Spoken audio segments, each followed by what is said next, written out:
Did you know there's a sound on Earth that no one has ever fully explained? In 1997, scientists studying the Pacific Ocean picked up a powerful, ultra-low frequency noise coming from deep beneath the water.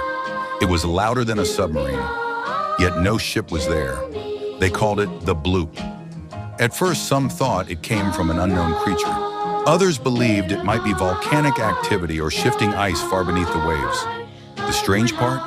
The sound was heard by sensors thousands of miles apart, and then it never happened again.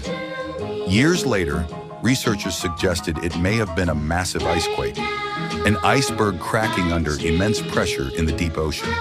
But because no one witnessed it directly, the truth remains uncertain. So somewhere in the vast silence of the ocean, there may still be sounds waiting that humans haven't learned how to understand yet.